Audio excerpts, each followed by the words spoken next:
ये चीज़ बहुत गलत है और हम इसको स्ट्रिक्टली मना करते हैं। मेडिकल प्रोफेशन नहीं है उसकी बातों में आके, या आप गूगल से सर्च करते हैं तो किसी स्पेशलिस्ट को दिखाएं, या आप किसी हॉस्पिटल में बच्चे को लेके आएं, उसको डॉक्टर को चेकअप कराएं। वालेकुम व्यूअर्स, अब हम आज दोबारा मौजूद हैं नई वीडियो के साथ और न्यू डॉक्टर के साथ। आज हमारे साथ मौजूद है doctor Furqan Bajwa, Bahria town international hospital में as a consultant paediatrics and neurology देखते हैं। अस्सलाम वालेकुम डॉक्टर साहब, क्या हाल वालेकुम है? अस्सलाम जी, बिल्कुल ठीक ठाक अल्हम्दुलिल्लाह। आज हम इनसे बात करेंगे, जैसे ही मौसम चेंज होता है तो बच्चों में हम देखते हैं कि एज़मा या नमूनिया या चेस्ट इन्फेक्शन बहुत ज़्यादा बढ़ जाता है। उसके हवाले से हम थोड़ी सी बात करेंगे। पहला सवाल मेरा ये है कि अगर किसी बच्चे को एज़मा है या नमूनिया है, जो कि एकदम से हाईलाइट हो जाता है इस मौसम में बेसिकली, तो उसके लिए क्या प्रिकॉशंस हैं या क्या ट्रीटमेंट है, आप थोड़ा एक्सप्लेन कर जी, दें। स्पेशली बच्चों में छाती के जो मसाइल हैं या चेस्ट के इन्फेक्शंस हैं या नमूनिया है, ये स्पेशली जब मौसम चेंज होता है तो उसमें बहुत फ्रीक्वेंट हो जाता है। अब वो एलर्जी भी हो सकती है, अस्थमा भी हो सकता है, नमूनिया भी हो सकता है। अब इनका इलाज भी होता है, ट्रीटमेंट भी होती है। उस पे तो फिलहाल हम बात नहीं करेंगे। हम जनरली देखेंगे कि हम इन चीज़ों को कैसे कंट्रोल कर सकते हैं, कैसे इनसे बच सकते हैं। तो उसके लिए सबसे जो मेन चीज़ है वो ये है कि आप जो भी बाहर की चीज़ें हैं, मोस्टली जो ट्रिगरिंग फैक्टर्स हैं, या कुछ जी बच्चे जो जंक फूड ज़्यादा लेते हैं, कोल्ड ड्रिंक का इस्तेमाल है, उसके जी अलावा आइसक्रीम का इस्तेमाल ज़्यादा करते हैं, तो ये भी एक सिग्निफिकेंट इसमें इसको बढ़ाने में इनका रोल होता है। उसके अलावा जितने भी हमारे पाउडर, परफ्यूम, खुशबू हैं, जी। जनरली इनको हम बोलते हैं कि अवॉइड करें, डस्ट से बचें। ठीक है। पुरानी चीज़ें हो गई, पुराने कपड़े हो गए, एनिमल्स, पेट्स, इनसे आपने बचाना है, ठीक है। उसके अलावा फेस मास्क का इस्तेमाल करें, ठीक है। ठीक है। और अगर घर में किसी को नज़ला, खांसी है या चेस्ट का कोई भी इशू आ रहा है तो उससे ज़रा थोड़ा सा डिस्टेंस रखें, स्पेशली बच्चों को उससे बचा के रखें, क्योंकि ठीक है। आम तौर पे जनरली बच्चे जो हैं वो बड़ों से ही ये फ्लू लाइक जो सिम्टम्स हैं ये जी कैच करते हैं, ठीक है। ठीक है डॉक्टर साहब, आपने बहुत अच्छा एक्सप्लेन कर दिया। अच्छा, हम दूसरे सवाल की तरफ बढ़ते हैं। दूसरा सवाल मेरा ये है कि आजकल के जो पेरेंट्स हैं वो क्योंकि गूगल से या रिसर्च करके सेल्फ मेडिकेशन की तरफ चले जाते हैं, मतलब खुद से दवाइयाँ देते हैं, कोई सिरप दे दिया है इस तरीके से, या होम रेमेडीज कर ली, जी तो उससे बच्चे की बॉडी को कितना नुकसान होता है, या उसको करना भी चाहिए या नहीं करना चाहिए? हाँ जी, देखिए ये चीज़ बहुत गलत है और हम इसको स्ट्रिक्टली मना करते हैं। आप किसी भी बच्चे की कोई कंडीशन देख के और फिर वही मेडिकेशन आप अपने बच्चे पे अप्लाई करते हैं तो वो सरासर गलत है।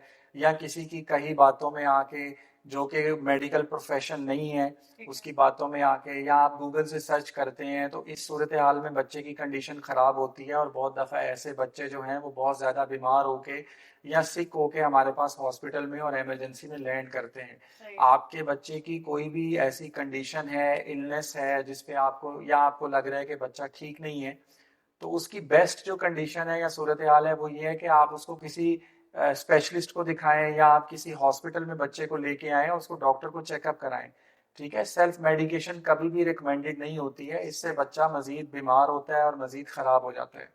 ठीक है। अच्छा, ये बहुत अच्छा एक्सप्लेन किया है डॉक्टर साहब ने। अब हम तीसरे सवाल की तरफ बढ़ते हैं कि बच्चों में न्यूट्रिशन की कमी, मेल न्यूट्रिशन डेफिशिएंसी देखी जाती है कि बहुत ज्यादा कमजोर है, या चक्कर आ जाते हैं पढ़ते पढ़ते, स्कूल में गिर गए या कुछ इस तरीके से हो गया, तो उसके लिए कौन से टेस्ट करवाने चाहिए और बच्चों का रेगुलर चेकअप कितना करवाना चाहिए?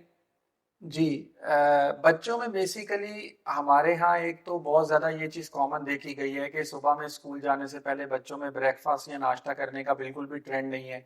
तो एक तो पेरेंट्स से मेरी ये रिक्वेस्ट होगी कि इसको एक रेगुलर बेसिस पे इसको आदत बनाया जाए। ठीक है। जिस बच्चे की डाइट अच्छी होगी उसकी ऑटोमेटिकली स्कूल परफॉर्मेंस भी अच्छी होगी, जी उसमें जरासीम से लड़ने की ताकत भी होगी, यानी इम्यूनिटी भी उसकी अच्छी होगी। और बाकी ये कि जो रेगुलर चेकअप है वो बच्चे का ज़रूरी होता है। आप रूटीन में जैसे कोई सीज़न चेंज होता है, मौसम चेंज होता है, या अगर कोई भी आपके कम्युनिटी में कोई बीमारी चल रही है या कोई पेंडेमिक है तो उस जी। दौरान भी आप बच्चों को चेकअप करा सकते हैं। रूटीन असेसमेंट बच्चों की और उनका जो वैक्सीनेशन स्टेटस है ये टाइम टू टाइम होना चाहिए।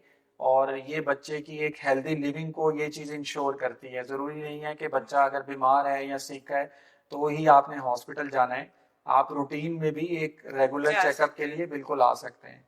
ठीक है, उनके इम्यून सिस्टम को स्ट्रॉन्ग करने के लिए कुछ चीजें बता दें, या लोग मल्टी वाइटामिन लेना शुरू कर देते हैं, जी तो उस वो लेनी चाहिए या नहीं लेनी चाहिए? देखें, जैसे मैंने पहले कहा कि सबसे जो बेस्ट और अच्छी चीज़ है बच्चों के इम्यून सिस्टम को बूस्ट करने के लिए, वो सबसे पहले तो बच्चे की जो डाइट है और न्यूट्रिशन है। ठीक है। और डाइट और न्यूट्रिशन भी वो होगी जो उसकी हाइजेनिक फूड होगी, यानी जो घर का बना हुआ खाना होगा, जो कि नाश्ता होगा वो होगा।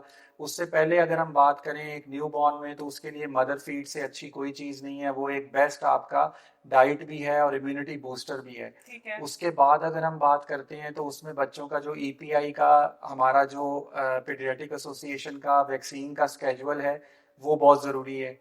ठीक है। और फिर एट द एंड फिर वही बात होगी कि जिस बच्चे का न्यूट्रिशन अच्छा है, जिस बच्चे की खाना पीना उसका घर का है, वो जंक फूड नहीं ले रहा, वो बाहर की अनहेल्दी फूड नहीं ले रहा, तो ऑटोमेटिकली उसका न्यूट्रिशन स्टेटस भी और मल्टीविटामिन्स भी उसके कंप्लीट होंगे और उसमें डेफिशिएंसी नहीं होगी।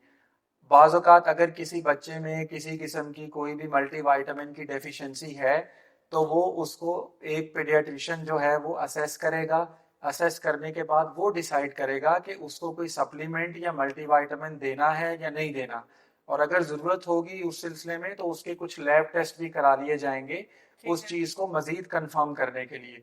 कोई भी मेडिसिन है, चाहे वो मल्टीविटामिन्स हैं या कोई भी दूसरी मेडिसिन है, वो विदाउट स्पेशलिस्ट एडवाइस जो है देना बिल्कुल भी मुनासिब नहीं है। या जिस ठीक तरह है। हमने पहले बात की कि सेल्फ मेडिकेशन करना, वो बिल्कुल भी ठीक नहीं है, मुनासिब नहीं है बच्चों के लिए। ठीक है डॉक्टर साहब, जी, थैंक यू सो मच आपके थैंक यू। इतने टाइम देने का, जी, और हमारे इतने इम्पोर्टेंट क्वेश्चंस हैं जो कि व्यूअर्स से आए थे हमें। Thank you so much. Thank you viewers हमें देखने का, और अब नेक्स्ट डॉक्टर और नेक्स्ट वीडियो में आपसे मुलाकात होगी इंशाल्लाह। टेक केयर, अल्लाह हाफिज।